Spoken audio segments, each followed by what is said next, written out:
call to order the May 10th Children's Trust regular meeting, and want to welcome everybody to the meeting today. There are a few things on the item on the agenda. I don't know that hopefully it will be a long meeting, but we'll see where that goes. So I will start by doing my reading, which is, if you are listening or watching the meeting through the webinar format, please use the raise your hand function. Simply click on the participants icon in the Zoom toolbar and look for the raise your hand button on the bottom right-hand side of the screen. Those of you viewing the meeting through the webinar may also comment via the chat function. If you're watching via YouTube or listening on the phone and would like to comment, please call the call-in number at 1-346-248-7799. That's 1-346-248-7799, and use the meeting ID 871-5280-3210. That's 871-5280-3210, and press *9 to raise your hand. I would suggest that the audience call in now, even if your comments are for later in the meeting. That way you can simply raise your hand at the appropriate time. I would like to ask staff, which you've already done, to display the call-in information on the screen at this time. At a previous meeting, we passed a motion to allow board members to participate virtually so long as we have quorum physically present, which we do, due to the extraordinary circumstances of COVID-19. The clerk will now call the roll and verify that at least 6 members of the trust are physically present for today's meeting. Member Burton. Here. Member Goldsmith. Here. Member Cornell. Here. Member Hart. Here. Member Laporta. Member Simon.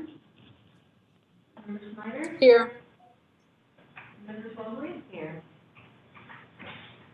Member Wilson. Here. Actually, Maggie spoke from certificate. Yeah, Maggie. We'll now move to the approval of the agenda, including any revisions. Any member of the trust may ask that an item be moved from the consent agenda to the regular agenda. Consent agenda items will not be discussed unless moved to the regular agenda. And one item, the motion that we made the other day about all the summer programs, called for that to be on the consent agenda. It's on the regular agenda, so if somebody wants to move to the consent, fine. If you want to discuss it, that's fine as well. It doesn't make any difference. Yes. Mr. Chair, could staff request to be moved because we have a motion we'd like the board to consider. Okay. Right. Okay. All right. So, are there any revisions? If not, the motion would be great to approve both agendas. So moved. Second. Have a motion and a second. Any discussion? Any public discussion? All those in favor of the motion say aye. Aye. Those opposed, motion is unanimous. Right.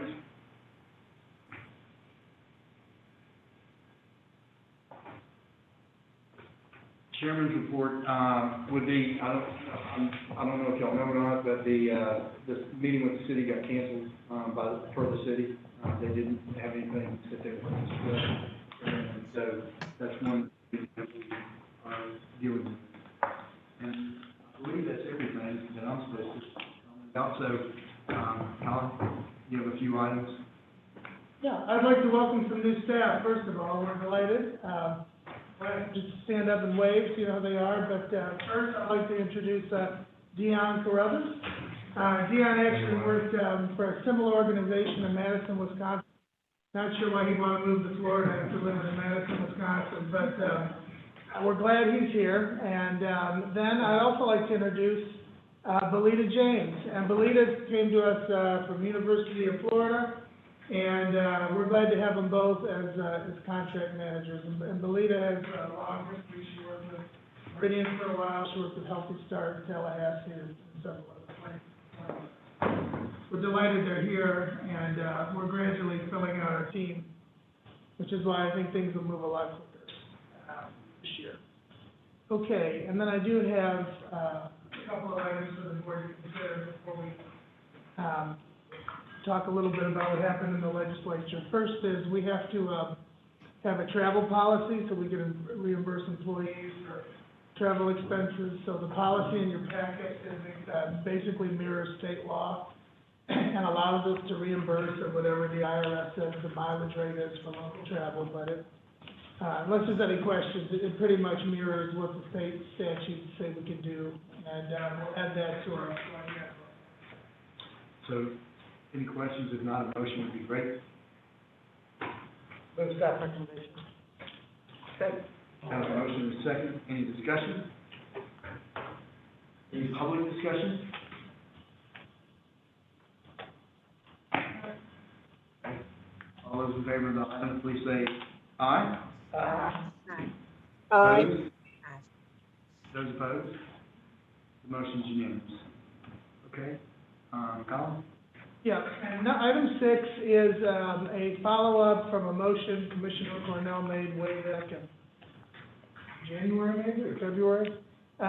We surveyed some of the other children's services councils on how they handle employee evaluations, employee raises, how they classify all their employees, and we wanted to fit everything on one page. That makes it kind of small, so I apologize for that, but I'll basically give you a rundown.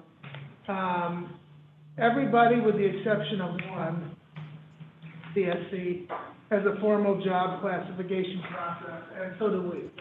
Last August, we came up with a classification process with the assistance of a consultant called the Mercer Group. And every time we have a position, we have it classified, and then that, based on the responsibilities, is put into a pay band, which they also do with a salary study. So everyone does that, we do that. So we're pretty much in line with our colleagues. Concerning if they have a pay plan with pay grades, again, we do, all except one have that. Everybody has an employee evaluation process, and we don't have that yet, because last year at this time, we didn't have very many employees. But that will definitely be on the agenda, come October 1st. But that's a pretty standard thing. This year, I'll probably evaluate everybody the same way I was evaluated, and we'll go through their job description and review what happened this year. And then what happened above and beyond their job description, and, where we might like to improve. And then we'll come up with a formal process. Okay, the question 4 had to do with the components of the employee evaluations. As you can see, it's varied. Some do it based on core values. Some have 360 feedback. It's just varied on how they evaluate their employees. But everybody does it. Everybody has a process for increasing employee salaries. And I was surprised to know that several of them only use merit increases. So they may or may not have a cost of living, but some only use merit increases. In my previous life, I would have, when I was in the business world, I would have agreed with that. I would say that in an organization like ours that's so small, everybody either has to do a good job or they're not going to make it. And so, pretty much whatever my my position, my thinking right now is whatever my evaluation is as far as dollar increases or percentages should mirror everybody else's, because it's very difficult. In a small organization, believe me, there will be enough internal pressure on people to get them to do their job, but they just won't last. But I was surprised to see that. And some of the bigger ones, one of them, like Broward, used to do merit increases and they got rid of it. So it's all over the board, but I was surprised that several do have an annual merit increase system based on an evaluation instrument. Cost of living is varied. The benchmarks they use are the CPI for the region. Several of them it didn't apply. Some of them in verbal conversations, they just kind of see what they have left in the budget and see what the other governmental bodies are doing. And 10, 11, 12, very few give bonuses. I think only one. And then they told us at the very end which organization they represented. So I hope that was the information you're looking for. I learned some things I didn't know. Is that it? Yes. we're doing several other things. We don't have a formal evaluation process yet, that's coming, but, as far as classifying employees and job descriptions and pay grades and all of that, we're right where we should be, so. Any questions? We'll discuss it when it comes. Yes, good to have that start. And lastly, item 7 is the cancellation of RFP 2020-4, which was our accounting services RFP. Nobody bid. And one big mistake was doing it in the end of March or April. Turns out that's a real busy time for accountants. And you can tell I use TurboTax, so I didn't.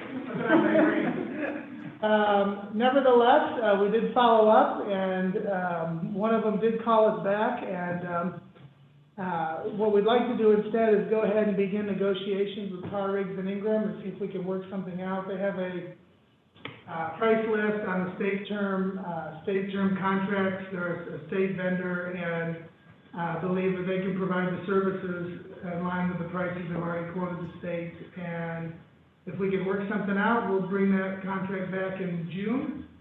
If not, we will move on to someone else, but I hope we're gonna make it work. So I'd like permission to go ahead and negotiate with them, and our policy allows us to do that. I think I cited the policy and that was in here somewhere, 6.60B3. So we need a motion. So, second. Have a motion and second, from, sir.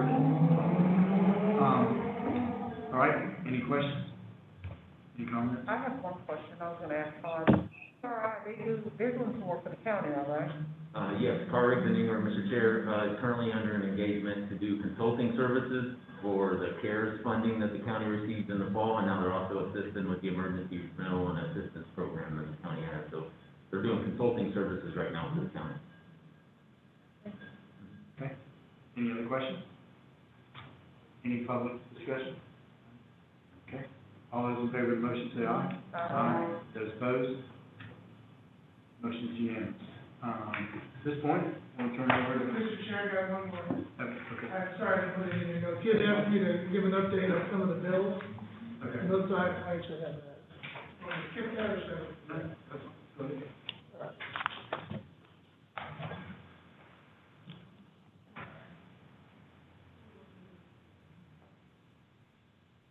And I hope everyone enjoyed the Capital Connections this year. That was a service of the Florida Children's Council combined with our team here to get that out. And I did want to give an update. There was a lot of activity and some good things this year, believe it or not. And one of them was, I had spoken about an expungement bill that was filed by Senator Perry. And that bill passed.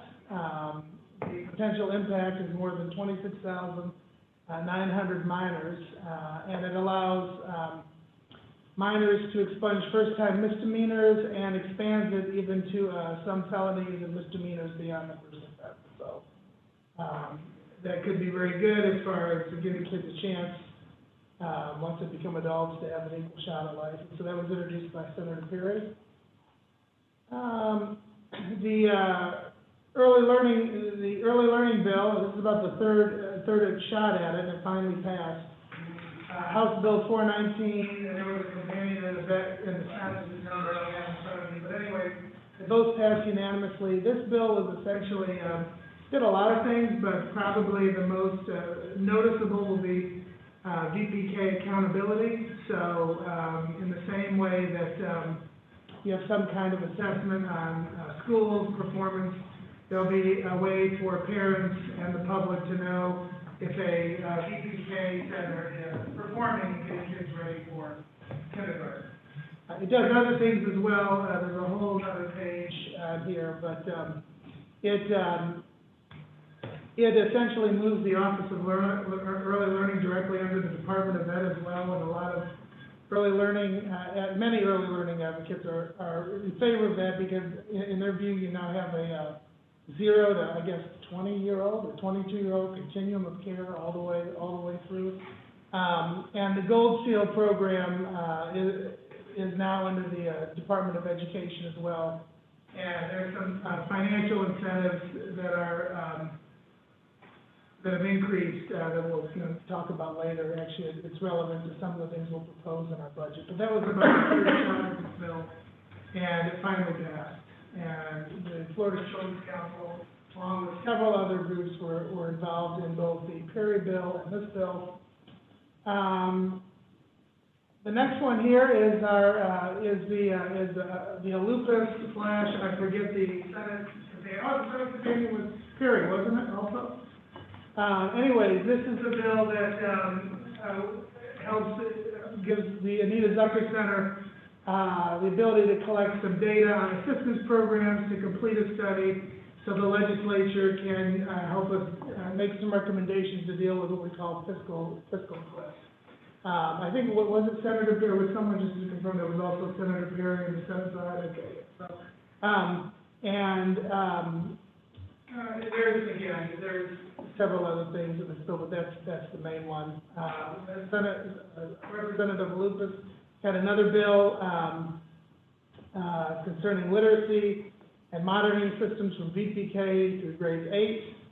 And, lastly, there is a, believe it or not, a reading initiative, a book delivery for elementary student program that passed, House Bill 3, that provides books for kids, I believe if they're below a 3 on the, a 3 reading level on the FSAs, and I'm not actually sure how this is gonna work out, but it's interesting because it also is relevant to something that we're gonna propose later in the budget as well for kids 0 to 4.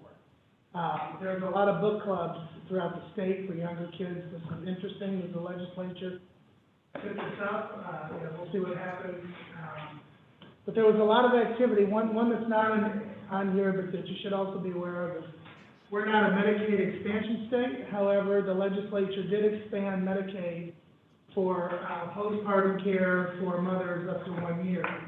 Previously, it was 60 days. A lot of that from the speaker, from Speaker Sprowls, was directly related to the inequities and the high infant mortality rate, especially among African Americans, and as well as the mortality rate among new mothers.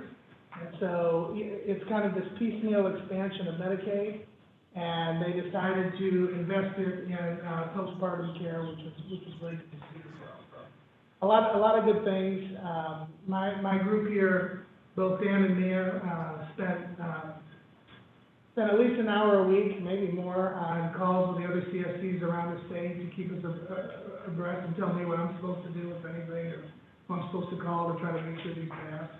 But anyways, it was a good, very happy in this session in general. So, any questions? I may not be able to answer them, but.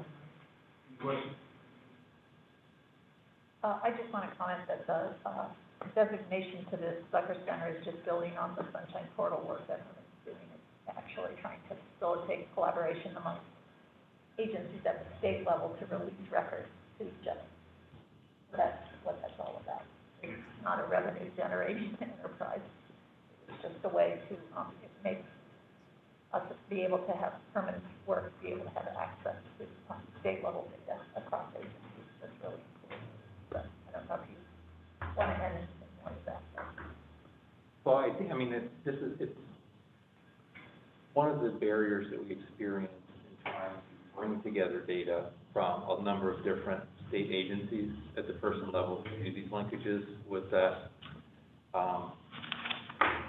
Some of the agencies are reluctant to share information without legislation in place to do so. And so this legislation kind of triggered the opening of doors to get better information that's linkable at the child level. Initially for the previous 10 years of data that we have, with the intention of going forward into the future. Anything else? Thank you, Colin, for the update. Kristen, you want to handle the next item? Yes. So on page 39 of your packet, we have the 2021 summer contract summary. We have the item there as well as, a spreadsheet that details the organizations that are receiving funding from the trust, for summer camp. There are a total of 23 providers that scored 3 or higher, and we are funding 22 of them, at about $1,045,000. And, our request is that, it's approximately $45,000, $55,000 that remains, and we would like, the trust to, authorize us to support summer camps that may need additional, support with that funding. The trust did authorize $1.1 million, and after contract negotiations, and correcting some miscalculations, we cut about $230,000. So there's about 55 remaining that we would like authorization to use as needed for summer camps. So y'all, you just want to be able to go up to 1.1, is that what you're saying, Chris? Well, don't y'all have authorization for that? We do. We just wanted to make sure that after you all saw this number, it was okay that if we utilized, what was remaining, that we had the authorization to do so. Okay. Any questions? Bob? If I can just make a comment, I had the opportunity to sit in on a negotiation between the trust and the county, and Chrissy's brutal. That's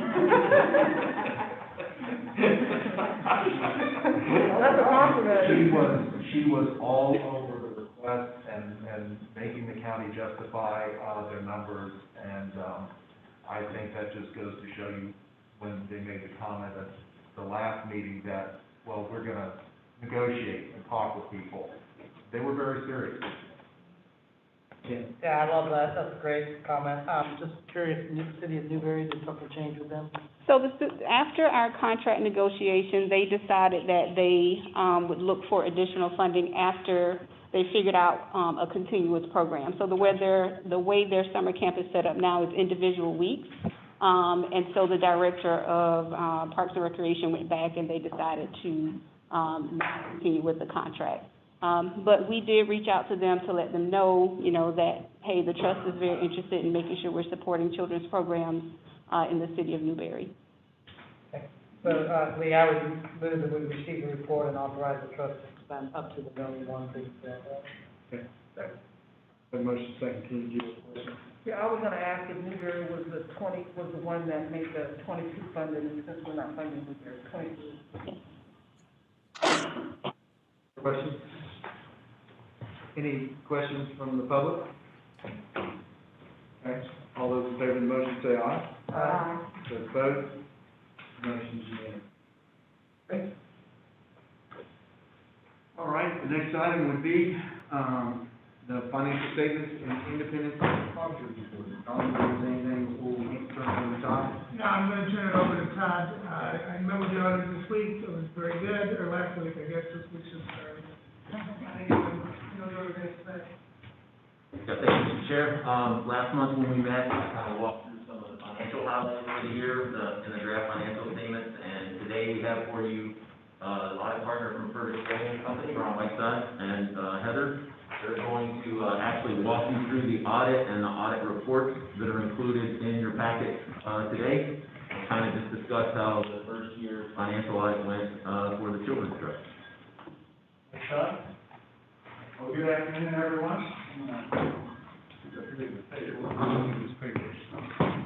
Good to see you all. A few of you I know. Maggie, I see you on TV there. A few of you I've worked with at other places along the way. Heather, who is with me today, was the in charge on the engagement. I was the partner in charge with the engagement. And so we're here to talk a little bit about the conclusion of the first audit of Children's Trust. Todd, I know, went over some financial results with you last month that I think are very similar to what is in your agenda packet. What I have handed out just now are some pages that we amended after meeting with Colin in the drafts that were in your agenda packet. So I wanted it to be crystal clear to you guys what we have changed. So each page that had any change is represented in that packet and has the change itself highlighted. So you can see all the items we changed. And they basically deal with one issue that we'll talk about as go through the financial statement. I didn't bring paper copies. I assumed you'd either have electronic or up on the screen. We don't need to be looking at the results as we go, but I don't know if we have the ability to drive to the section of the agenda packet or not. That financial demo? No? Well, we have issued on page 1 and 2 of the report, our audit opinion. That opinion is unmodified. So when auditors, those of you who may not deal frequently with auditors, a lot of you do, but if you don't, when the audit firm issues their opinion on your financial statements, an unmodified opinion is the highest form of assurance that we can give on your financial statement. That's what you want to get. This first foray for Children's Trust results was on the modified opinion. In conducting the audit, we worked with both Colin and his staff and Todd and county staff, since during the audit period, the county was doing a lot of the accounting for Children's Trust, and Colin's team was handling the administration of the awards. So we worked with both sides.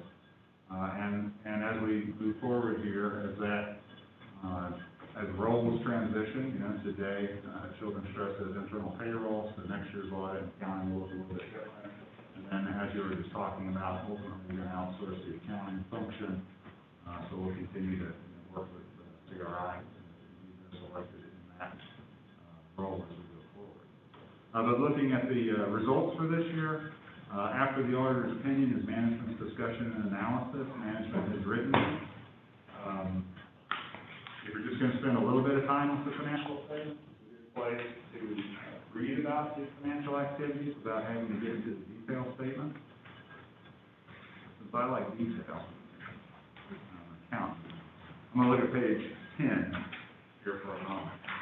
And this is the balance sheet for the year, so the assets and the obligation of Children's Trust at September 30th. And this is where we'll be able to see the change that we have made to the financial statement. So in the packet that I handed out,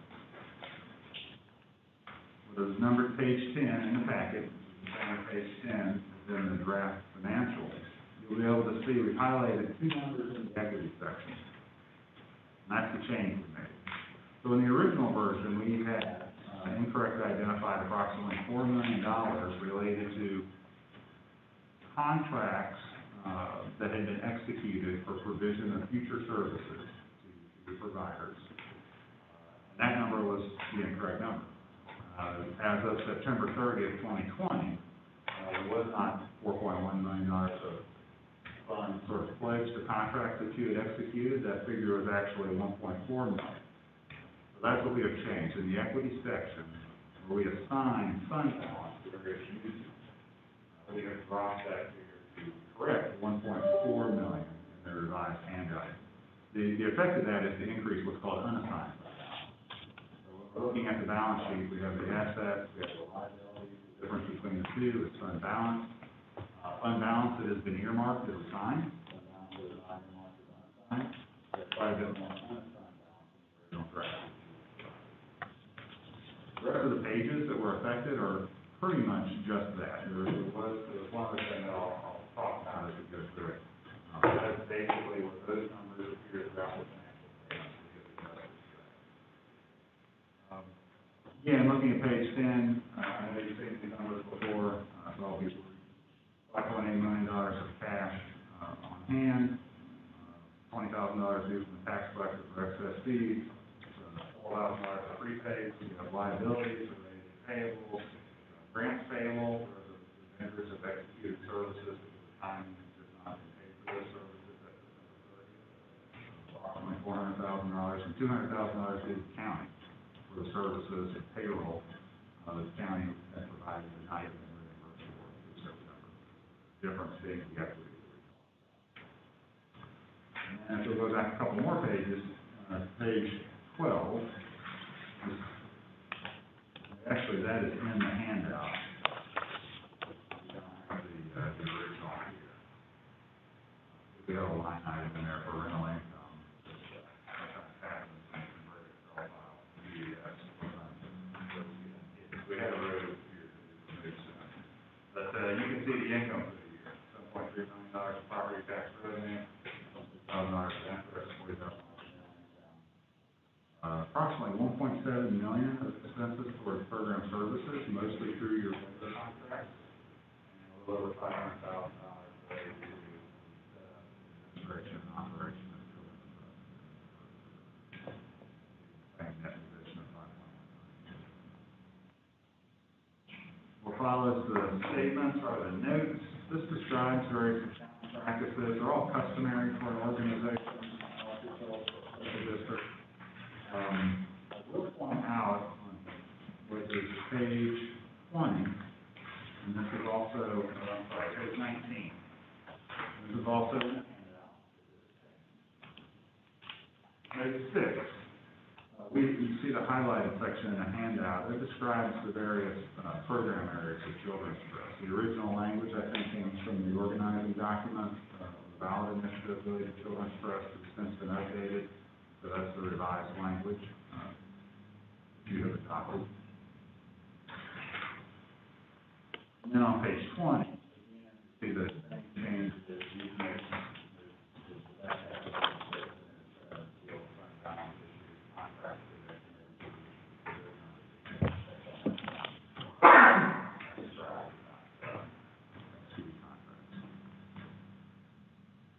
Now, when we do an audit, we also issue required letters.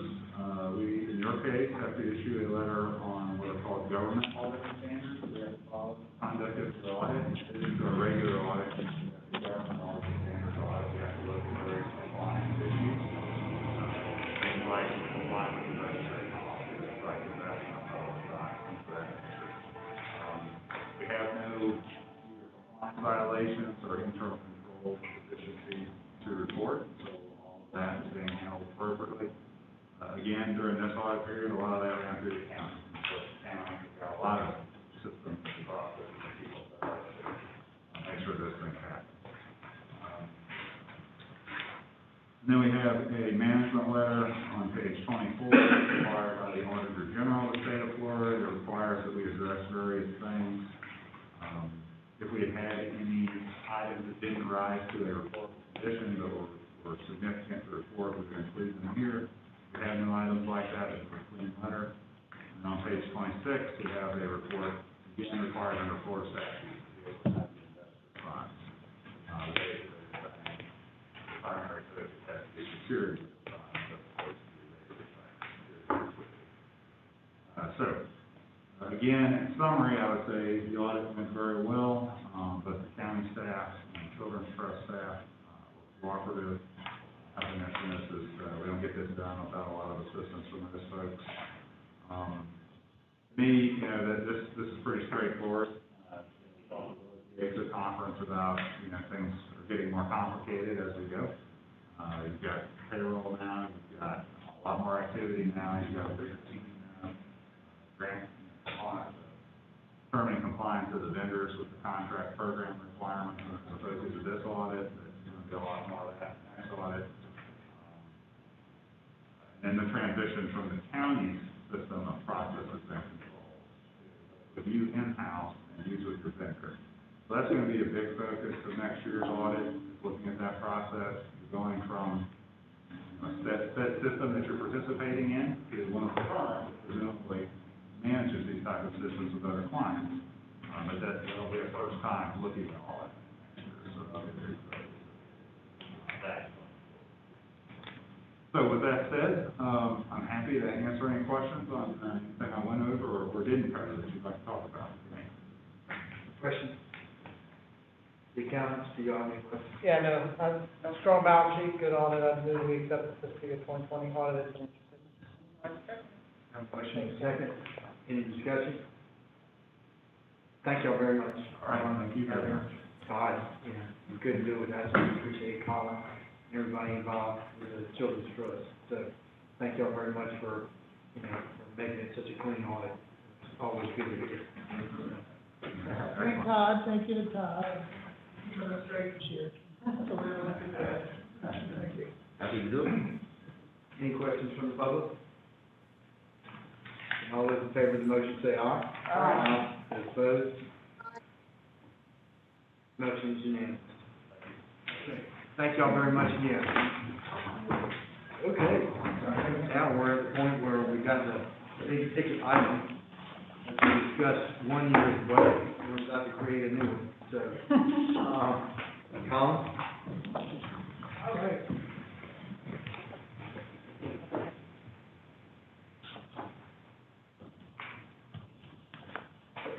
Okay, here's our, budget. Now, let me just go over the calendar, so all of you know what'll happen.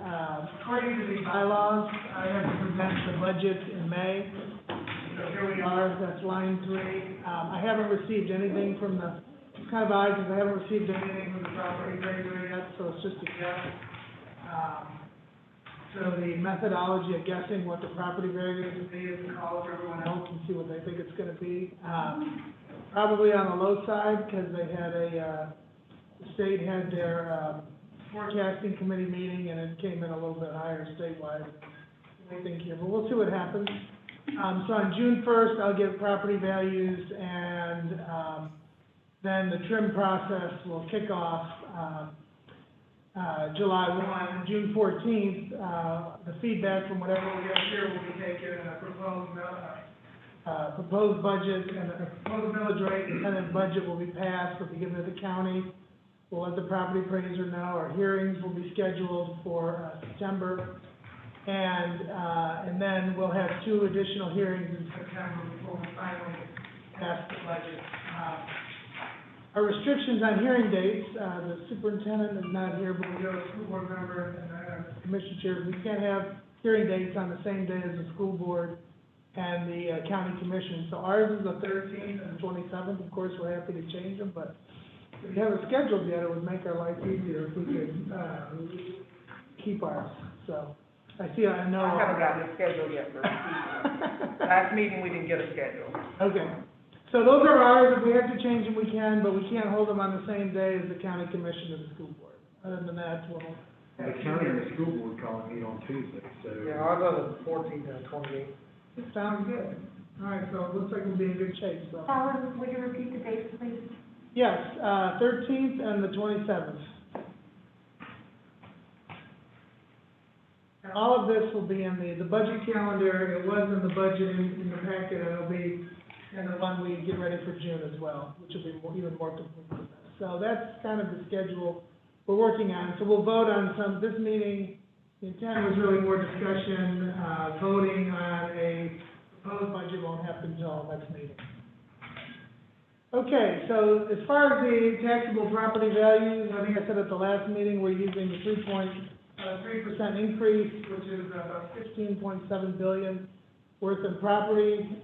What that means to us on the revenue side, when we take a look at this budget review on the screen, is that we're projecting from the amended budget. So on this overview on the screen, and I would check the screen here because it's a little bit, there's some slides that are summarized, a little bit easier to follow on the PowerPoint. We have the actual expenditures in 2020, and those will change just a bit based on the audit and final audited numbers. We have what our current budget is in 2021, and then our proposed budget for 2022. So what that comes out to is about a 2.6% increase based on a $500,000 and 95% collection rate. We are not, of course, we won't get any CARES money, so we're not projecting any revenue from any of those places. We'll get a little bit of interest, we'll get, continue to get our Pritzker funding, and then the other sources is a series of transfers from fund balance into other funds that gives us a total of appropriation of just over $10 million. On the expenditure side, you can see into the different functions, objects, you have the personal services, operating expenses. Personal services actually is down a bit. Operating expenses is up, and I'll explain why in just a bit. It looks like we're proposing a lot less in grants and aid, which is a little bit deceiving because, as was mentioned from the auditor, last year we appropriated $1.4 million from the year before into that number, and we don't have that this year. We're not carrying over any in that number, but you'll see that there is plenty of unallocated funding to spend. Any questions so far before we move on? Guesses that I'll cover them as I go through this. Ready to start? Any questions? We have 3 funds. In our audit, we had 1 fund. We now have 3 funds. We had 3 funds in the budget you passed last year as well. Most of our money goes into the general fund, but we do separate out our grant funding into what's called a special revenue fund. And then we started a capital projects fund last year where we have transferred money in from the general fund. This will be the second year, should you approve it. Setting aside funds for some capital investments in management information system and, facilities. If we decide not to use it for any of those purposes, it can always be transferred back, but in the interest of transparency, this will let people know that we are putting aside some funds for these expenses in the future. So when you look at our general fund, what's proposed again, actually an overall decrease in spending, mostly because of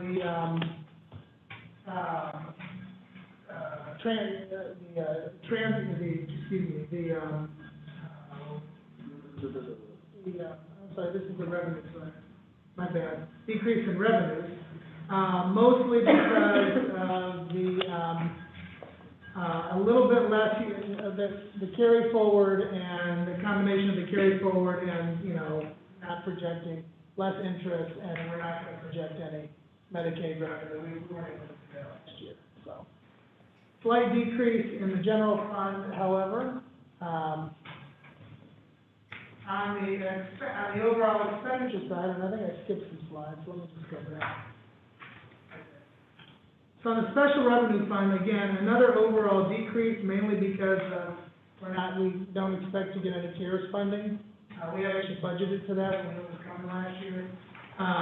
Everything else is the same, a little bit less of a transfer because we do expect to have some leftover funds from that fund balance as well to spend. But overall, a slight decrease in what we propose appropriating.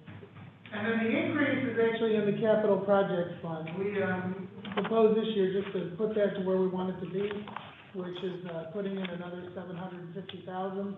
I wouldn't see any more transfers after that, unless something unforeseen happens. But overall, when you put all these funds together, again, they take to the overall expenditure side of almost 10.1 million, or a slight increase. So. And I'm going to stop just to see if there's any questions. Have you done any research on how much an information system would cost to do data management? Yes, there's 2 options. And the other is to use the SAMA system that's owned by the collaborative CSCs. If we use that one, it's probably about $20,000 or $30,000 to onboard. And then, I'm going to guess half, but they're redoing their whole fee structure right now, so I'm not sure. The other decision that we might want to make, and we won't make it this year, is we're borrowing space or an environment in the county's financial system, New World. And that's good because it saves us money. It's bad because we have no control, and it may come to the point where we want to get our own license on New World. So that's actually much more expensive, believe it or not, than our management information system. Right now it's working fine, but there is some funds in there for that as well. That would be about $100,000, even for an organization our size. That would be about $100,000 startup, and then probably about $20,000 a year. And I know that because St. Lucie County recently did an RFP and selected Tyler Technologies New World, and they're about our size, and that's how much they pay. And what about a data collection system to track metrics for the providers? Yeah, that would be the $20,000. Yeah, now that SAMUS is relatively inexpensive in my view. If we pick something and someone like a Salesforce type thing or something that might cost more, but we may want to do that depending on functionality. So I'd say what I said was the minimum. And then, when the state statute says we can't buy a building on, with a mortgage, we have to pay cash for it. Yeah, we cannot borrow money, so we would have to pay cash. So, given, that I was thinking the $700,000 was to accumulate funds to eventually purchase a building instead of leasing space, was that in the plan as well? Yes. Any other questions? Colin, would this be the appropriate time to talk about what we want our philosophy to be on, as far as the amount of money we put aside for operating expenses in reserve? Currently, we have a two-month reserve. Do we want to increase that? Do you feel a need that we need to increase that? Lincoln County, Todd County is two, is it a 2-month reserve? I think, yes, the cash flow, reserve, Mr. Chair, and then they have a different reserve contingency, from an operating appropriation standpoint, I think, 5% of operating. We do the 5% as well, do we know? We have we appropriate 5% in what's called a contingency reserve. And that's in our policy, and I think we have a policy, a fund balance of no less than 2 months. And that would be about 17% of, and we're way more than 2 months, as you can see from the audit. Right. What we don't have is a maximum policy. Well, as we spend this money down, that it may get closer to the 2 months. And is the 2 months what is fiscally prudent, or do we need, a higher number? Because we've got the money now. So this would be the ideal time if we feel that it needs to be a higher amount, we can do that. We can chew on that and come back with recommendations for next one. Okay? That's when you're gonna actually make a decision, is that correct? That was heard. And the board can think about it as well. Okay, so now we're gonna go through programming expenses and then the administrative expenses.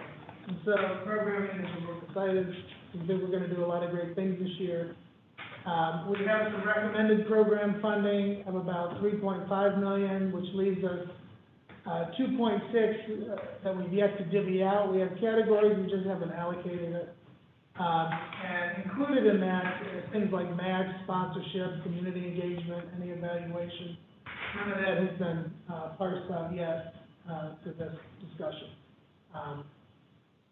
I do want to just remind everybody kind of our planning process and how we've gotten some of these recommendations.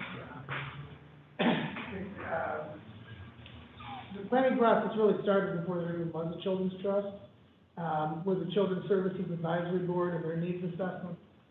They still work in that. Then following that, shortly after the trust was constituted, there was a group that met and looked at some data and made a proposal to the Children's Initiative with several recommendations that included some of the things you'll see in our proposal. We then had a technical advisory committee, and from that we came up with the results and indicators. We contracted with the College of Health and Human Performance to do a mini-needs assessment around summer called Preparing Youth to Thrive, and then we asked the Community Foundation to do a strengths and gaps analysis with several programmatic recommendations based on the feedback from that group. So all of the recommendations are included. All of those, that process was involved in coming up with the recommendations today. So just to remind everyone around what our 4 results are, I won't read them all, but you'll see them on the screen. They're in our audits or everywhere we go. If you want to remember them, you can just remember HEF, healthy, educated, supported, and safe. Those are our 4 results areas. And a year ago, when it came to recommending programming, I took the board through a results-based accountability, which basically says that you get your results and how you're going to measure those, and then you have a conversation about why the numbers are that way in your community, and then you, essentially, your needs assessment is driven around what works. And so, using this example, you take from what works is where you come up with your specific programmatic recommendations, and then how exactly those are going to be measured. And so I would expect this year that we're going to do a much better job on especially the red boxes, on how we measure the program, starting with our summer program, so that when we come back next year, we can, clearly say, is this working how we'd like, if not, why, and what can be done to make the program better. So, with that, big lead in, when you get to our first result, all children are born healthy and remain healthy. The strategies that are included in this proposal are basically 4 that have risen: supporting maternal and child health, supporting mental health and substance abuse prevention, supporting physical health, and then improving food security. So really, if I was a board member, the first thing would be, I would say is, do I agree with all those? Are there some missing? Does that pretty much cover it? Are there some things in there we shouldn't be doing? But based on all of the things I mentioned in the planning process, these are the strategies that have risen. So what we're recommending in the second area, again along the same lines, would be around that children can learn what they need to be successful, is supporting professional development and capacity building, youth development, which is very broad, literacy and academic supports, improve capacity to support special needs, and career exploration and preparation. And many of those came from the last session we had with the Community Foundation. For children having nurturing and supportive caregivers and relationships, these 2 categories are very broad, but supporting initiatives that connect families to resources, and improving family strengthening and supports. And then in the last area for children living in a safe community, injury prevention, delinquency and truancy, delinquency and truancy prevention and violence prevention are the 3 strategies that have emerged. So all of the funding recommendations fall in those categories. So I'm going to stop and see if you guys have any comments. Any questions?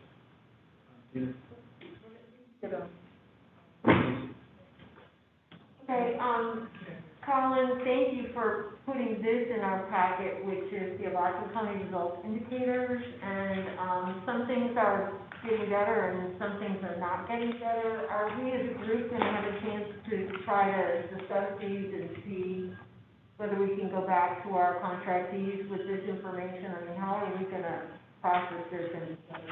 Well, this is next right here. I'd say give me just a few more slides. So these strategies, right, came from the indicators, should have come from the indicators. So if an indicator around a safe community is these 3 strategies that did not come from, my brain or anyone's brain, but all of these other processes I mentioned, these are the strategies that have been identified that should start to move some of those the right way. And so I think what you're asking is, why don't you tell me exactly what you're asking? Well, I just wonder, I'm kind of like ready, fire, aim. Do we need to aim now? Well, yeah, aiming is coming. So in the first strategy, here's what we're recommending this year. So obviously, we're recommending that we continue with the newborn, and these are preliminary, so these numbers can change. As of right now, we recommend that, obviously continuing with our newborn home visiting program, but we're talking with them quite a bit about increasing the number of families that use the service. Christy and Mia specifically are working very hard on that, and they have some ideas. So that may require some extra support, so that number may actually go up. But in addition, with that would come some extra measures that we would expect to hit based on the additional support. So. Second is a new program called Help Me Grow, which I'm going to talk about in just a second. In fact, I'll just go ahead. Mine is down, the question I have is farther down the list, I'll let him go ahead. I'm sorry, I didn't hear. I'll let you go ahead and go through, because my question was down on the page, because you've gone through all the 4 funding priorities, and mine was farther down. A different one? Yeah. Okay. I have one on what you just said on the newborn home nursing program, but I'll let you get through this before I ask you. Okay, well, we can do however you want. I'll just talk about the Help Me Grow, and then we'll go back. So, Help Me Grow is a, let's see, where is it here? This is actually a national initiative and a state initiative in Florida. You know, you can Help Me Grow basically ensures that children, can get, developmental and behavioral screenings, I think up to 8 years of age, and that they're connected to a care coordination, all the resources they need. There was some funding that came down through the state a few years ago. Alachua applied and didn't get it. So in some other places where that's happened, specifically in Miami, and hopefully here, is that this is being picked up by the Children's Services Council. We think this really does fill a tremendous gap in our community. And would any of our early learning experts like to add anything at this point? If we don't have an agency in mind, we would do a competitive solicitation for this. But, you know, I talked with Dr. Schneider and, you know, talked about maybe some Help Me Grow with some enhancements to make it work, but, I mean, would you like to? Well, I think the state has gotten behind Help Me Grow, as we all know, in terms of the Office of Early Learning supporting it and supporting it as a way to integrate early identification and screening for children who may be at risk. And so when Colin and I spoke and we looked at the Pritzker initiative and what its goals are, this would be a really great program to help meet some of those strategies and benchmarks that are described in the Pritzker initiative. But you may have more to add about that as well. But essentially what this is making sure not only that children receive screening, whether it's from a pediatrician or whether it's from an early learning program or whether it's in a Medicaid clinic over at Shands, but making sure that the coordination for the appropriate follow-up supports are present so that children and families don't get lost in the system. So that's essentially what its goal is. And in the communities where it's been done and done well, they report very positive outcomes. And, you know, it's also, whoever ends up providing the service, it's part of their job to go out and educate pediatricians, all the types of organizations Dr. Schneider just mentioned, about, you know, about the service, and then to encourage parents to use it. Usually 211 is the entry point. So it really is, when you talk about systems and this is a system, it is a program, but it really takes advantage of the whole system to bring people together. This would be something new, and we're actually pretty excited. Again, Christy and Mia are working very hard, and we would join the state, I don't know what they call it, collaborative or state Help Me Grow collaborative. We would take part in that and, you know, share all the data and get all the technical assistance from the children's school. Okay, next. We have worked on, again, the Transformational Professional Development Initiative. Without going into too much of the academic side, essentially it, through practice-based coaching, centers implement this pyramid model. And since people here that invented the pyramid model, I don't want to say too much because it'll expose how little I know, but essentially the coaches help the centers implement this model, and this model is now also adopted by the state. So the Office of Early Learning is now training early learning coalitions around the state on how to do this. So Alachua County is in an advantage in that respect. What you'll see, and when you go back on our this slide here, is that, of course, practice-based coaching is continued funding, and then there is a hodgepodge of separate initiatives, but they all really tie into our next recommendation, because right now one of the biggest problems in childcare is business of childcare, is financially viable centers, family childcare homes, upward pressure on wages, all of the same things you hear in the news about restaurants finding employees, and it is the same you hear in childcare centers. We coach people and they turn over. So is there anything we can do about that? So in addition to all of the professional development, we are going to suggest a pilot around pilot around really supporting not only, the workforce, but the businesses. We would collect some data on that.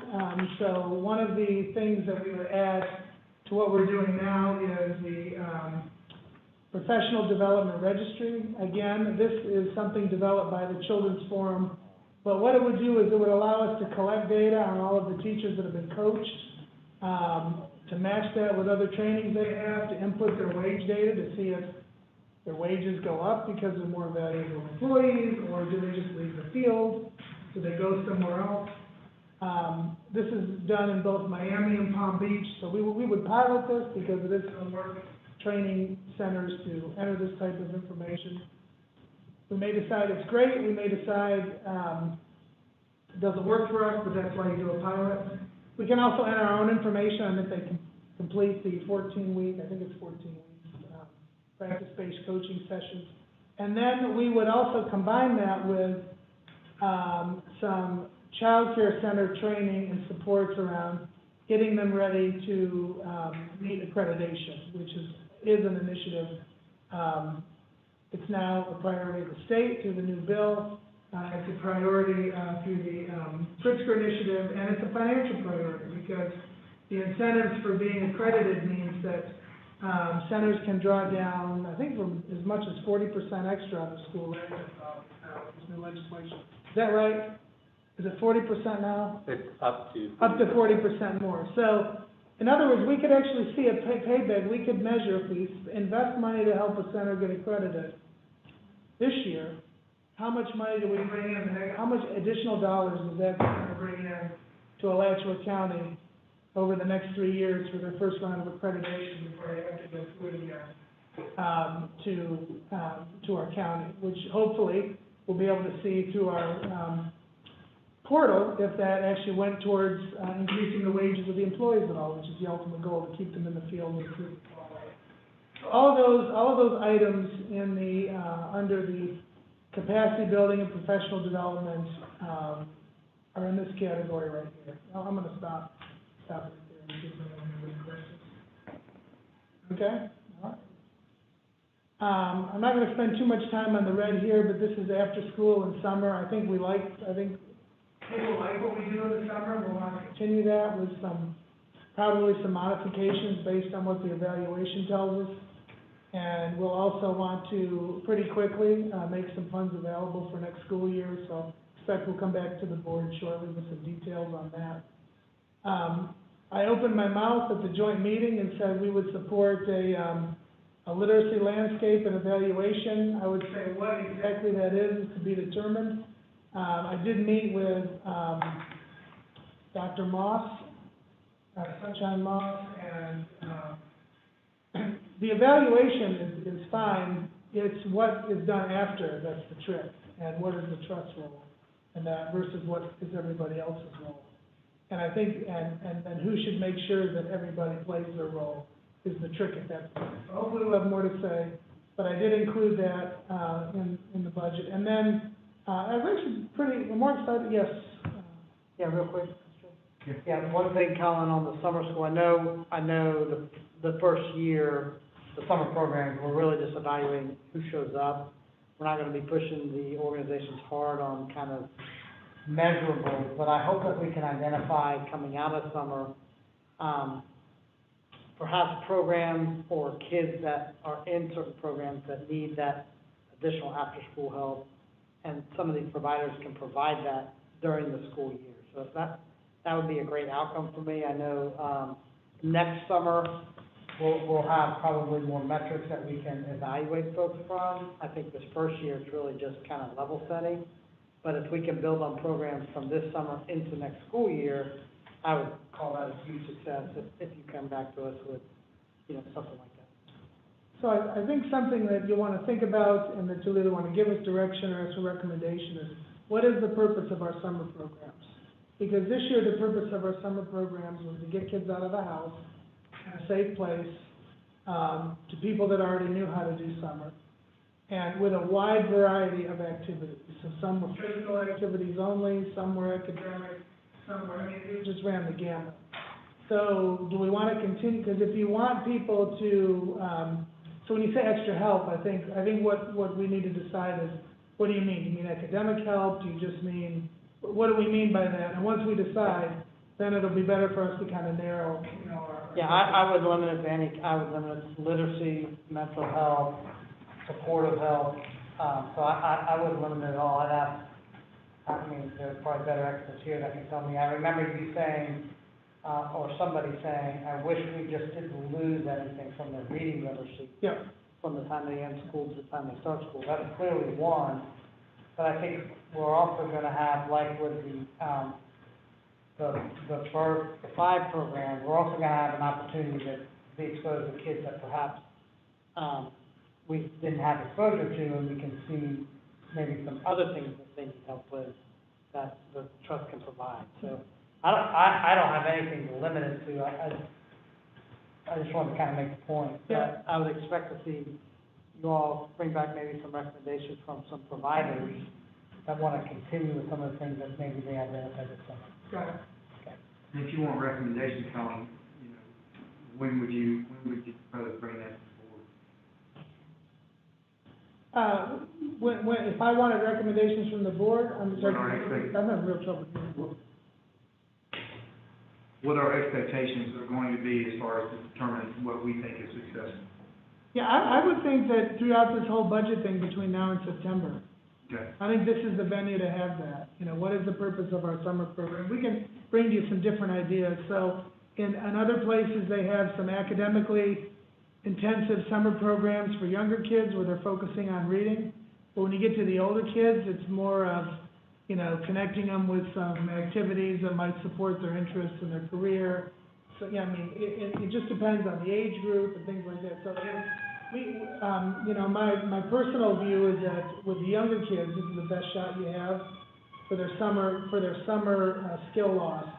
But it would require a more prescriptive program from the trust and probably additional supports, which we may learn about from this literacy landscape, so kind of connecting everything together. But just sending kids to Camp Tuscarilla it'll be good social emotional things, but it may not get all of the reading. So where does it all fit in? Well, in that, but part of it could be, we're raising our expectations, you know, from this body. And if you want to get funding, here's our expectation. We want to make sure that there is no drop off. And if we give the providers enough time where they can modify their program, that it includes, you know, some reading component or what have you, you know, as much notifications we can give them as possible. You know, here's what we expect. We can certainly do that. And I'm sure with Lake Tuscarilla, with some of the representatives that we have sitting at the table, certainly incorporate that. Tuscarilla is on my mind because I got the Barracuda here sitting over to my left, the Barracuda negotiator. Okay. Carmen, I just had to put this in, since you talked about the, funding some for the literacy landscape, I see there's a significant amount of money for Dolly Park Reading Initiative, and that is pretty much just an awareness campaign. Well, I knew you were gonna say that, so I can see my next slide. I've seen that slide too. Yeah, that's, okay. I had this conversation, exactly, I said, Dina's gonna say such and such, and you did, so. Well, I mean, it is, that's what, according to that framework, and then when I heard the presentation from the lady, I was kind of just like turned off as the rep came to our town and said, well, someone asked how do you deal with the transit nature of the residents, and then the parents who may not be literate, and she says the parents can just make up a story and send children. So that's, to me, that's from the book that you gave, and that's what, I can't shake that, I'm sorry, go ahead. No, I think the question is, so Gainesville Thrives, you have one of our board members is also board member in Gainesville Thrives. You have, President Fox's wife is involved, and they have agreed to get some help from the Zucker Center to tell us exactly what role does an awareness program like this play in our community, and what can we expect from it. So this would not be our only thing, but if you looked on the scale of intensive supports to awareness, yes, this would be on the awareness side. But, I ran an awareness program in Jacksonville. We had a book club, and a book went to every 4-year-old. And this is gonna have something we never had, which is some sort of evaluation to tell us what, if any, impact. So, in this particular proposal, there's about 1,000 children in the 09 zip code. And we have agreed, I'm proposing anyways, to agree to help half if they can come up with, and they will come up with the other half. And let's see what happens, and Dr. Snyder and her team can talk about more what they're proposing I think it's more of a descriptive evaluation the first year, is that right? Yes, that's accurate, and I think, just to clarify a couple of points, I think that we were asked by a number of people to think about what are some universal programs that exist that put books in the hands of every child. And we did some research, and this is one of the initiatives that is available throughout the United States. There are others that Colin mentioned. They all are exactly designed, from what we've looked at, as Colin said, to just ensure equity, that all children in a particular community have access to the same books early on, starting at birth. It's called, in Tennessee, for example, it's called Books for Birth for that very reason. It's $27 a year to enroll a child in the program, and I think what the request from Gainesville Thrive is, if I understand correctly, is they want to provide supports to enroll children and families who otherwise might not be able to be enrolled. That will enable us to see, I think, whether or not people are engaged, are interested in becoming engaged. And if there are other suggestions that people have, I think certainly important for us to talk about them and hear about them. But this is one of the few initiatives that really does a community-based approach to looking at literacy and putting books in the hands of some person.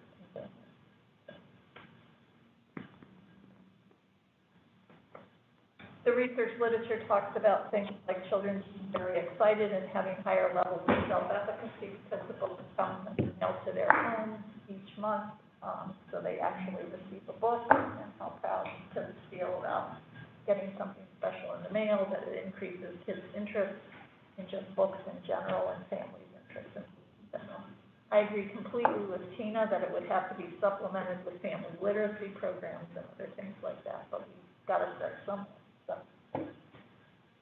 that's just one reason we were approached to help with Yeah, I like it.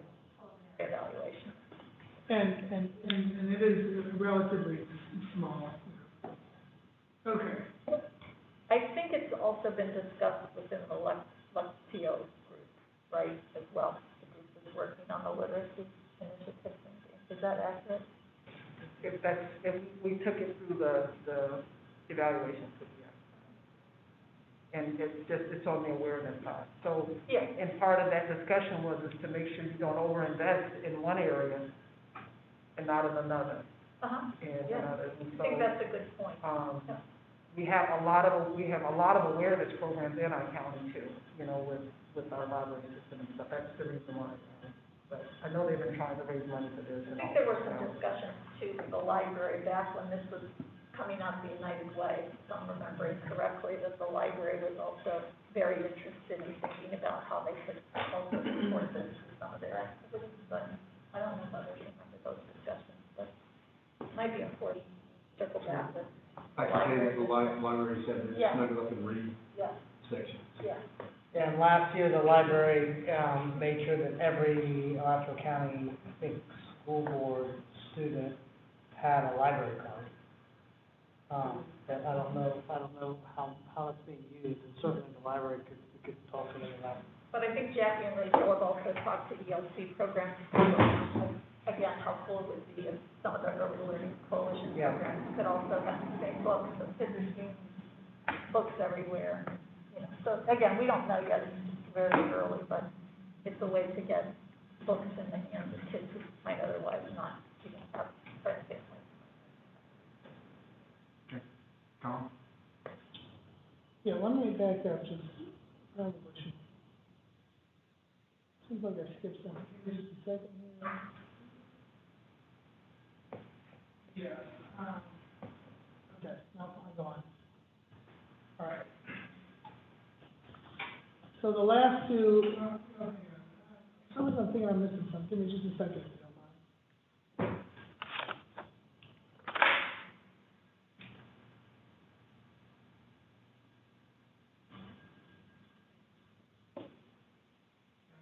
Go back. Sorry.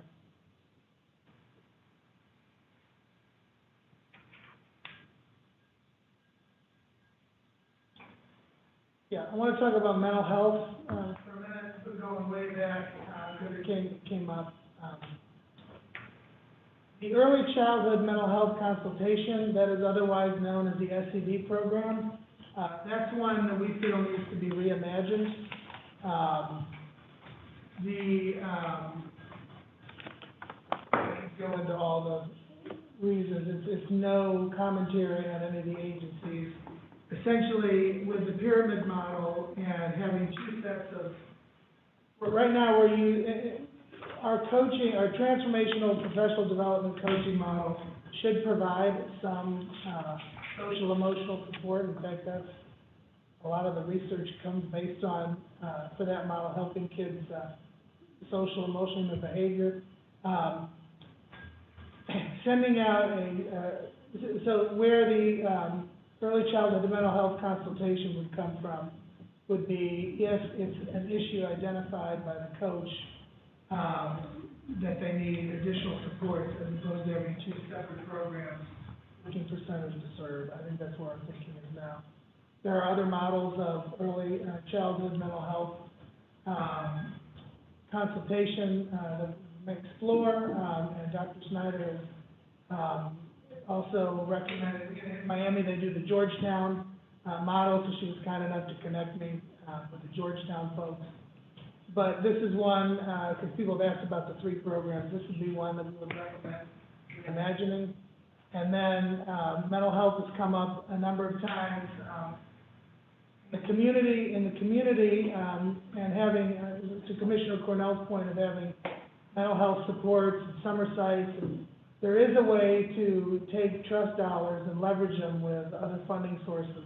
For example, let's say Medicaid, and combine the two to expand counselors out through communities, the Boys and Girls Clubs, the YMCA's, the microhouses, and all of these places to where trust money would multiply.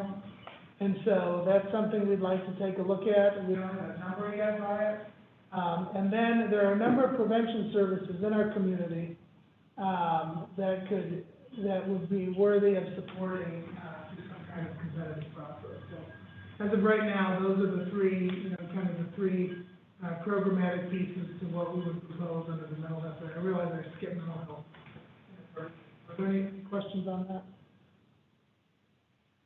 No questions, but I will definitely say from my work with the United Way Community Investment Committee that mental health there's several organizations asking for mental health funding to provide mental health support. And it is needed, especially at the middle and high school level. I mean, so if you reach out to, I'm not at liberty to say those organizations, I don't think from, we're not through that process, but I'm sure, the ED there will share that info and then maybe something, provided, so they may not have come, but that's an initiative that we're going to support, but there's definitely the need. I know two organizations that I deal with were asking for, support for council, Asian Emotions. I'm not on the grant, but I do know that was part of the grant. But I do know other organizations, are saying that they need, they see it in the children and they need it. And Dr. Labarda, I'm just curious, did you want to share what we discussed? Yeah, I was just about to try and chime in. I think that what's really critical here is the ability to not just fund something outright, but to really leverage and expand funding through other sources. And the challenge has often been for those organizations that seek the mental health services is having enough volume on a daily basis to sustain someone in a full-time position. And so, or part-time, depending if it's after school. A lot of times what is needed is not just direct treatment for those kids, but hey, I have a kid I'm worried about. Can we talk about it? Can you try and engage these parents? And a lot of that is not compensable under traditional payer sources. So I think that where the trust has a huge opportunity is to be able to take that aspect of it on and then make sure that whoever is providing the actual treatment can leverage those other available payers so that you really are multiplying. And it's a really kind of a 1-to-3 ratio of what I think you should be able to multiply in terms of funding. I kind of disagree because we're not having a lot of funding coming in for mental health in this area, and we're sitting on money. So we have children in our community that we know have a need for this. You go to schools, you go to programs where they're serving you, and if they can hire mental health to serve those children, we had one organization, I know Girls Place, Kids Count, and Aces Emotions was trying to split one counselor. And it wasn't working because the one organization, those children had so many needs, she could spend all of her time at one place. Yeah, and I think if you had the combination of being able to leverage Medicaid and that, then those places could have a full-time person, and they could have a full-time person that could spend a lot of time getting out of the organization and trying to work with those families in their homes and in places that otherwise they might not be able to access. And I think, Medicaid, oddly enough, Medicaid has a really rich benefit package for mental health.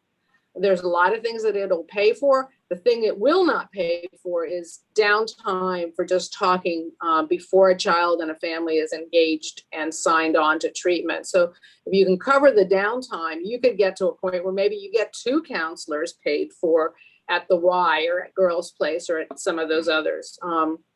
Same thing with the schools and putting people in schools. It's a matter of how do you combine who pays for what part of that person's time, and then you can increase the amount of accessibility in any one place for those staff. And I think a lot of people don't understand the Medicaid expanded services that are out there. So I think whatever program you would fund it would need to have a really good understanding of what they can access in Medicaid for those dollars, and then so. And make sure the Yeah. personnel are qualified to drive Absolutely, that. they would have to work hand in hand with the behavioral health managers of the MMAs that manage the child's Medicaid. Yeah. We see all the time where families aren't even accessing those services that are available to them, and so the child out there could have been accessing, just didn't know it was available. So That's true. Perhaps the role for the trust would be to educate the providers that these, what's necessary and what's available. And the managed care will send out training people, so they have people that would go out in the community, meet with providers and educate them. Okay. Doug, put her hand up, is that right? Yes, there were 2 things that I wanted to ask about. I know that the trust provided some technology funds during the pandemic crisis, but I'm wondering, with all of the programs and services that we have here, are there some consistent programs that we are going to support over time that deal specifically with technology as we continue to, bridge the digital divide? And if there are, and it may be integrated in some of the programs that you have listed here, but I would like to recommend that we do have some phrases or some statements here that talk about the need for providing technology support for families. And then the second thing, having a statement or making a recommendation of saying something about parent advocacy and teaching parents how to advocate more successfully on behalf of their children, and also in some instances teaching children how to advocate for themselves. And so, for example, if we had something that talked about teaching parents how to communicate better, how to be more assertive as opposed to being aggressive, how to deal with legal issues and knowing more about legal issues, because the more you know, then the better that parent is able to advocate on their child's behalf. So the two things that I'd recommend in terms of some wording would be to have some phrases related to technology support, and secondly, something related to parent advocacy. Thank you, Erin.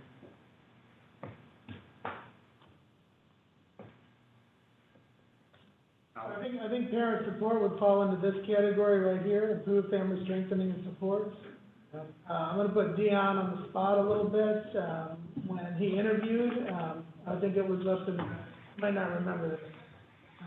He's looking at me scared, but he didn't say it was supposed to be, but, we talked about, you had actually done a similar program, where, was it around parent, anyways, parents, essentially, this concept that Mary Alford mentioned at the county commission, where some parents don't even have the time to advocate for themselves or their community. So Dion told us about a program that they developed up in Madison that provided some funds for that. And then the parents turned around and made some funding recommendations back to the city, in this case it would be the trust, after their advocacy, which then were also selected as well. Am I saying it kind of right? It's similar, yeah, it was around community building engagement, and it was focused on adult leadership. That's when you refer to. Adult leadership, yeah. Yeah, and there was seed money involved with it where they created ideas and opportunities in their community, and then brought that back. But the training also gave them opportunity on how to navigate the systems of the city, and also how can they apply for funding on their own. We had a separate pot of money called Early Opportunity, which gave them opportunity to expand on their program and build more capacity. So we talked about that in his interview. That moved him way up the list for that experience. And so, I think, we hear, whatever Dr. Polsman that we hear, it's a great idea. Regarding technology supports, as you can see, the last two areas we have not yet put together, and this may be something we work on over the next few months, and specific programs are out there. We just haven't come up with the numbers or anything, but we still have $2.6 million unallocated. In Pinellas County, for example, their Juvenile Welfare Board did a separate RFP around technology supports for the agencies they funded. So, in addition to this $2.6 million, we still have additional funds in the fund balance. When I came on, there was a big capital RFP, a lot which did not get funded. So I think that this would also be the time to discuss. We will definitely have some more recommendations around these last two areas. But, again, if there's something extra we want to do because we have some one-time funding around technology or some other capital, this would be the time to give us some direction to work that into our proposal. Yes. Yeah. My only comment would be, I think there's a lot of new normal around the state. And so whatever we can glean from some of the other CFCs that kind of had to adapt and what worked well, let's see if we can get some of that information, and they may have some programs that kind of plug right into what Member Goldsmith and others have suggested.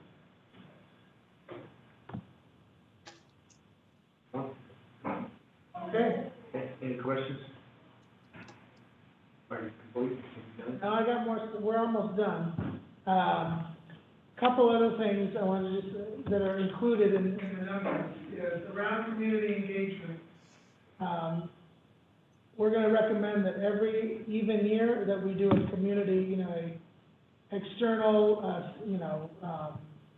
with the correct methodology, a community survey or poll around our priorities, and see what the community thinks we have the right priorities, or if we're meeting those priorities or not, or if they even know who the Children's Trust is. And we'll report that back. We would recommend we do that every even year up to the reauthorization of 2030. And then, we're also gonna recommend that we, find a way to participate in the Partnership for Reimagining Gainesville. The University of Florida, and there would have been some agencies probably that got funded the first time around but didn't get to spend all of their funds, that this would have been helpful. But the Community Foundation, has a fund where the city and UF, have essentially put in money to make small grants, but they provide all of the support. So they have a volunteer group, there's people from the county on it, there's people from the city, there's community volunteers, Dr. Labarde is on it, where they make small grants and support these organizations until they're ready eventually to get bigger grants. And so what we liked about it, the priority areas fit with ours. What we really liked were the supports that are provided.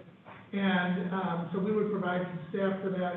And if the programs came by that, had to do with children, then we would decide whether or not we funded those through this process, as opposed to making our own process around, innovation grants, essentially. So, yes.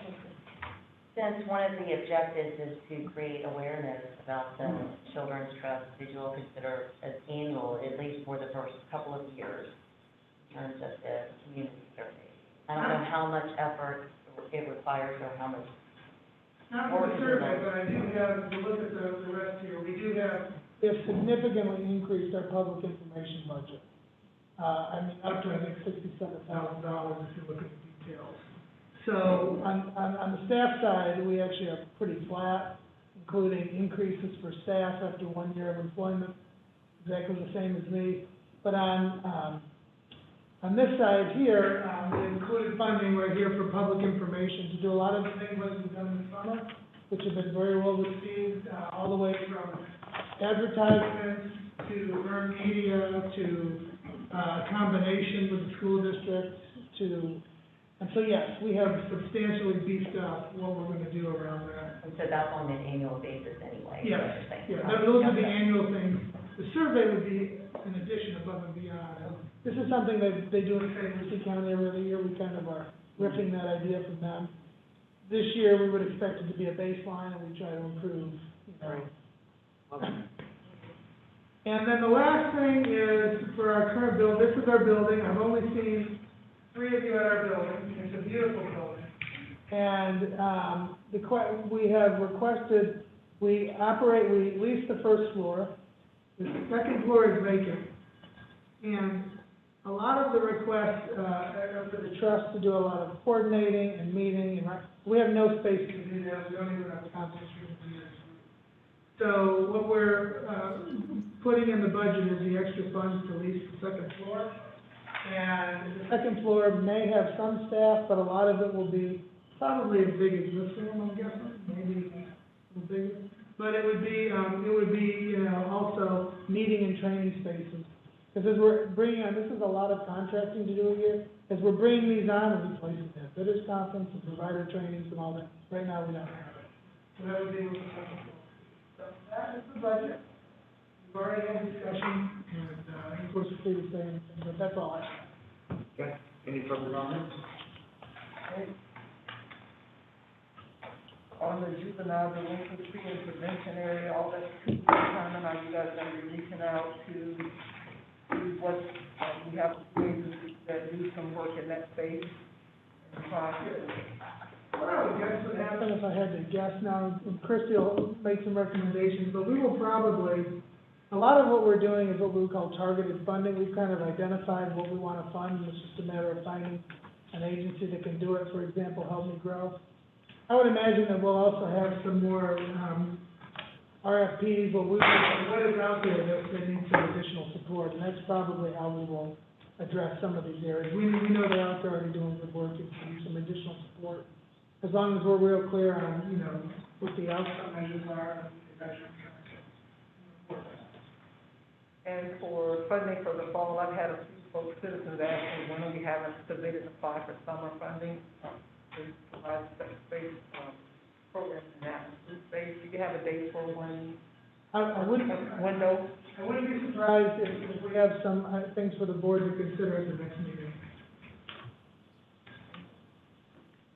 So, any further questions? So the recommendation is to receive the proposed budget, and do you want to vote on that? Yeah, we can accept the presentation, or just, what more do you want? Well, what we're gonna, so we already know that some of the numbers, we're gonna fix based on the audit, and we will report back to you any changes we make at the next meeting. You'll be able to see what's changed. Our auditors already told us they're gonna charge us more next year, and, so what we're gonna propose at this point is a full half mil, at 95% collections with the revenues that we have there. And then, that will allow you can still go back to the rollback in September if the board decides to do that. But if you don't do that, then you can't go up, I think, or something. If I'm saying it wrong, something. So, the budget document will be more complete. There's some missing things. You'll have a nice, clean, complete, budget document. But if you want us to add something specifically, like to add a line item for one-time technology, I'm not exactly sure. I can have a separate conversation with Dr. or what exactly she's proposing, but if this is the time you'd like us to add some things with specific dollar amounts, we can do that. The policy says that you, actually approve the budgets at the function and object level, so what we gave you today is our rationale and how we came up with those numbers. So so when we come back to you, so, well, why'd you come up with 6 million and not 5 or 7? This is how we derived it. But the level of detail, you will not necessarily approve this level of detail when you approve the final budget. We'll have to come back to you with all these things to get you approved. Okay, any questions? Maggie, Karen, y'all have any questions? Next, okay. So I'll move that we receive the fiscal year 2021-2022 proposed budget and ask the executive director to bring back a more finalized budget when we have more information from the tax collector and more information on programs based on the discussion. Have a motion, you have a second? Have a motion, second. Questions? And this motion is implying that we're giving direction and moving to another half million. Okay. I would hope that we would consider seeing based on the numbers that we have been presented, that, rollback rate would be totally appropriate. I would love to vote for the budget this year, but I think that, rollback rate would be more, if for the planning purposes, we'll go with the half mil that's on. It always goes down, we can't go up. I know. So hopefully there'll be some momentum towards that. Secondly, Colin, there was a reference in the cloth in the bag about STDs that they've gone up. What is our role in that? I know that that's a measuring tool, but what programs are we gonna? Typically, in the youth development category. Okay. And youth development category is very broad, that encompasses a lot of things. There's some great youth development programs that, specifically try to bring down, STD rates are up, but the pregnancies are down. Also, there may be some, we could also talk to the Department of Health and see what they're doing with their policy. We'll see some programs to address that as we go forward. Probably what I'll do is ask the Department of Health. Because teenage pregnancies and STDs are, important criteria. We want to. And we have Planned Parenthood. Children a chance. Yeah, so that gets into the ready, fire, aim. Oh, Dr. Hart's gone. Generally. Oh, okay. Yeah, I think from her comment and your comment, I think we need to have more of those kind of discussions throughout the summer so that we can give them more direction about what type of programs we're looking for. We'll come back to some. But it's under that youth development care or health. Okay, so, any questions from the public or comments from the public today? Oh, yeah. Just a quickie, just referring back to Colin's, discussion of mental health, I'm glad you went back there, and I just want to make sure that, as critical as it is, that we find a way to acquire the resources we need to address individual children, that we stay within that pyramid model, and how we may reconceptualize what we're doing with mental health from what exists right now, that it's based on the notion that what's going on in that classroom, what's going on in that home, and increasing the skills of the people who deal with those children on a daily basis, and then makes that pyramid smaller and makes the requirements for potential intervention smaller. And so I don't want to lose sight of the importance of enhancing the skills of the people who are with kids all the time and not just focusing on specific interventions and accessing Medicaid, et cetera. As important as that is, we got to keep that pyramid in mind, that the base is the most important part. Because we're going to have to reconceptualize this anyway, and let's just keep that in mind. That's all. Yes, sir. Ashley?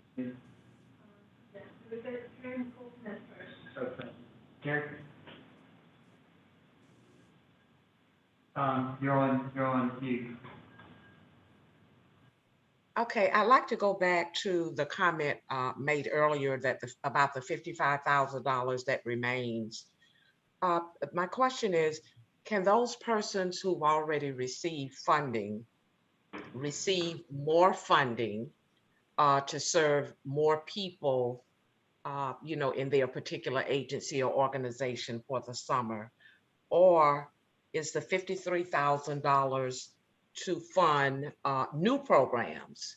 And will you re-advertise in the communities, letting the community know that we have these additional funds and that there are deadlines? Or for number 3, are you asking us to make some recommendations as to how the remaining $55,000 should be spent? So I just wanted some clarity on the remaining $55,000. Thank you.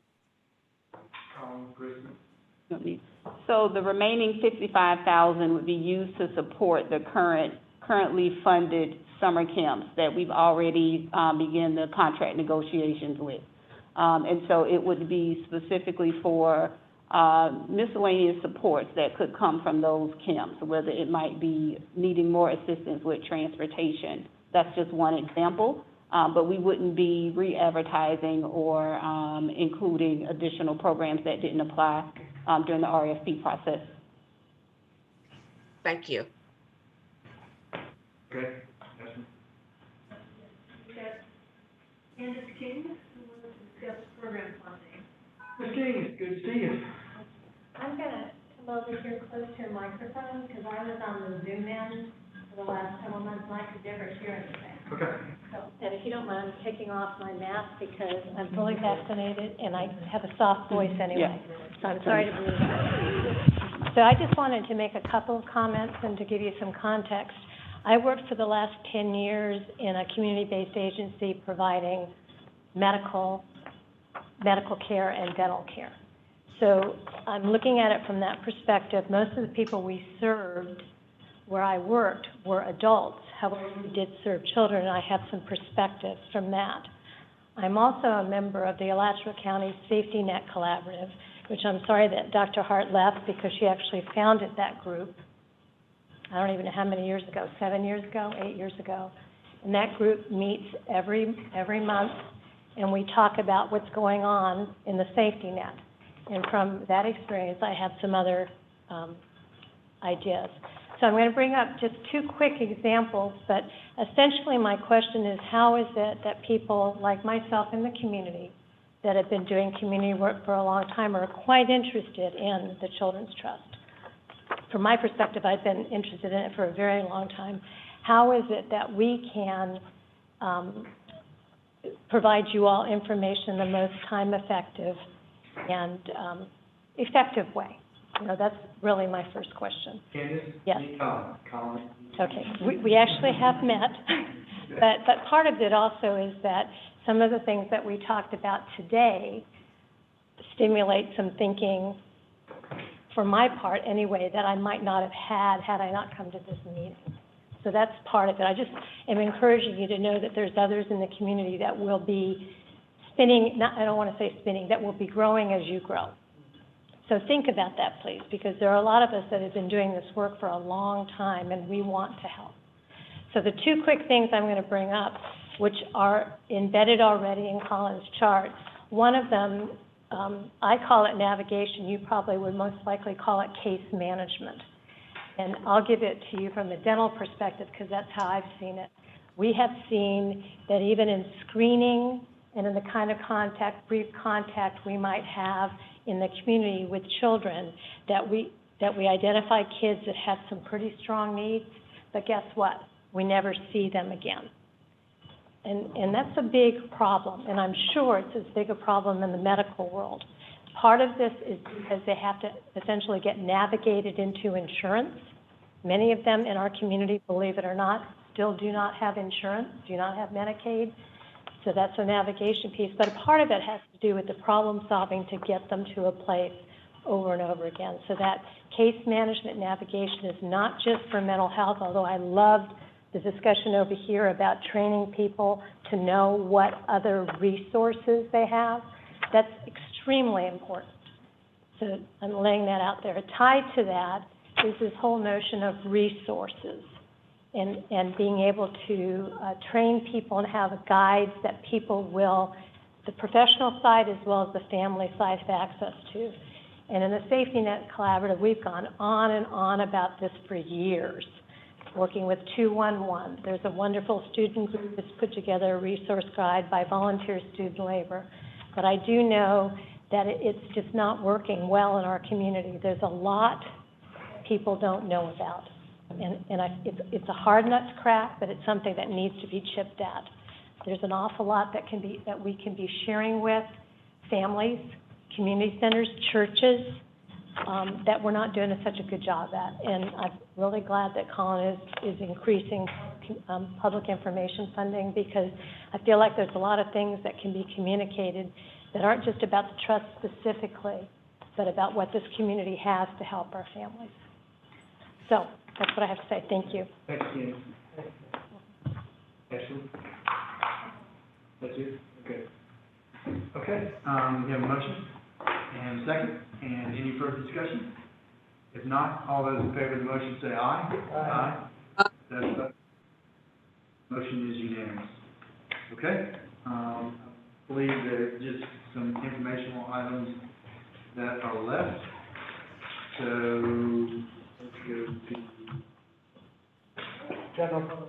yes. So, at this point, it's reading time.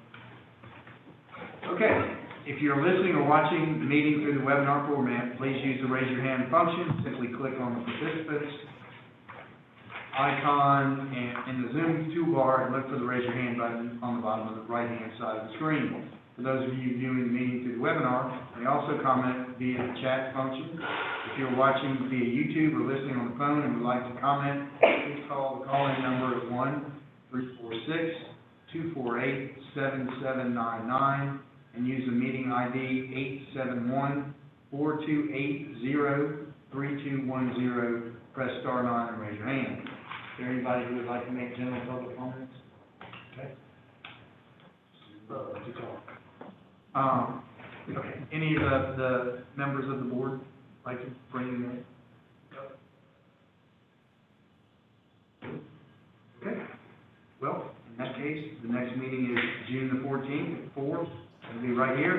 And thank y'all very much, staff, for everything that y'all do to make us look good. We certainly appreciate it. And this meeting is adjourned.